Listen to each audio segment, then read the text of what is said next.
आज हम लेकर आए हैं भगवान गौतम बुद्ध की एक प्रेरणादायक और शिक्षाप्रद कहानी, जो इस प्रकार है। एक दिन भगवान बुद्ध के प्रिय शिष्य आनंद ने भगवान बुद्ध से एक महत्वपूर्ण प्रश्न पूछा। गुरु, आप हमेशा प्रवचन देते समय ऊंचे स्थान पर बैठते हैं, जबकि श्रोता हमेशा नीचे बैठते हैं। ऐसा क्यों होता है? क्या इसका कोई विशेष कारण है? आप कभी नहीं सोचते कि जो लोग नीचे बैठते हैं वे असहज महसूस कर सकते हैं? भगवान बुद्ध ने आनंद की ओर देखा। उनकी आंखों में एक गहरी समझ थी और फिर उन्होंने उसे अपनी विनम्र मुस्कान से जवाब दिया। आनंद, मैं तुमसे एक सवाल पूछता हूँ। क्या तुमने कभी किसी झरने से पानी पिया है? आनंद ने तत्काल उत्तर दिया, जी हाँ गुरु, मैंने कई बार झरने से पानी पिया है, खासकर जब हम जंगलों में जाते हैं। बुद्ध ने फिर पूछा, तुमने उस पानी को किस तरह से पिया? आनंद ने कहा, मैं झरने के नीचे खड़ा हुआ था और पानी ऊपर से बहकर नीचे आता था, तो मैंने उसे पी लिया। भगवान बुद्ध ने आनंद की ओर देखा और कहा, ठीक है, अब तुम समझ सकते हो। अगर तुम्हें झरने से पानी पीना है तो तुम्हें नीचे खड़ा होना ही पड़ेगा, क्योंकि पानी हमेशा ऊपर से नीचे की ओर बहता है। वही सत्य है। अब जब हम किसी सत्संग या प्रवचन में होते हैं तो वह ज्ञान या शिक्षा भी वैसे ही ऊपर से बहता है जैसे झरने का पानी।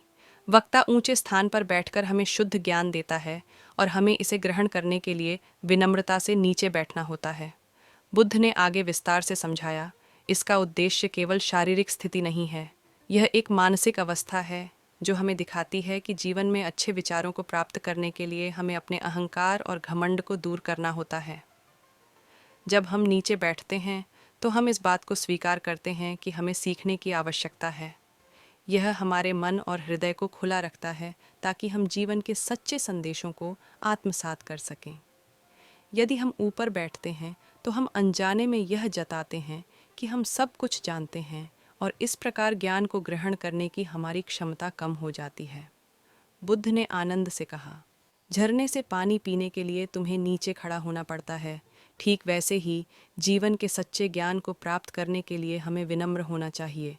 यही कारण है कि प्रवचन में वक्ता ऊंचे स्थान पर बैठता है, ताकि वह शुद्ध ज्ञान हमें दे सके और श्रोता नीचे बैठकर उसे ग्रहण कर सकें। यह हमें एक संतुलित और विनम्र स्थिति में लाता है।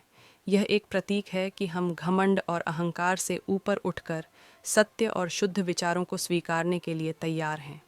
बुद्ध ने आगे कहा, विनम्रता के साथ जीवन के अच्छे विचारों को स्वीकारना हमारी आत्मा की शुद्धि का एक तरीका है।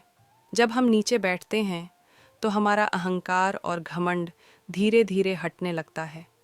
हमारे भीतर जो भी मानसिक अवरोध होते हैं वे समाप्त होने लगते हैं। तब हम अपने जीवन को बेहतर दिशा में ले जाने के लिए उन अच्छे विचारों को अपनी जीवन शैली का हिस्सा बना सकते हैं। यह प्रक्रिया हमारे भीतर एक सच्ची खुशी और संतोष का कारण बनती है। बुद्ध ने यह भी कहा, घमंड और अहंकार ही वह अवरोधक हैं जो हमें ज्ञान और समझ से दूर रखते हैं। अगर हम घमंड में रहते हैं तो हम कभी भी सही ज्ञान को नहीं ग्रहण कर सकते। इसलिए सबसे पहले हमें अपने दिल और दिमाग से घमंड और अहंकार को बाहर करना होगा। जैसे ही हम इसे छोड़ते हैं, हम एक नई दिशा में बढ़ते हैं और हमारे मन में नई ऊर्जा का संचार होता है। इसके बाद हमें पूरी विनम्रता से अच्छे विचारों को अपनाना होता है और तब हम सच्चे जीवन का अनुभव कर सकते हैं। बुद्ध ने आनंद से कहा, सच्ची शिक्षा वह नहीं है जो हम किताबों में पढ़ते हैं, बल्कि वह है जो हम जीवन में लागू करते हैं। और यह केवल तब संभव है जब हम अपनी सोच को विनम्र बनाए रखें और अहंकार को छोड़ दें। हम तब अपनी सारी सीमाओं को पार करके जीवन में एक नया दृष्टिकोण अपनाते हैं। यही सच्ची शिक्षा है। सभी शिष्यों ने इस शिक्षा को आत्मसात किया और महसूस किया कि जीवन में बदलाव लाने के लिए सबसे पहले हमें अपने अहंकार को दूर करना होगा। तभी हम सत्य और ज्ञान को स्वीकार कर सकेंगे और यही परिवर्तन हमें सच्ची शांति और आत्म समाधान की ओर ले जाएगा। अंत में नमस्कार।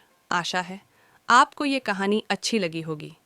इसलिए लाइक करें, शेयर करें, कमेंट्स और चैनल को सब्सक्राइब करके हमारा हौसला बढ़ाएं, जो हमें आपके लिए भविष्य में और नई नई शिक्षाप्रद और प्रेरणादायक कहानियाँ लाने के लिए प्रेरित कर सके। धन्यवाद।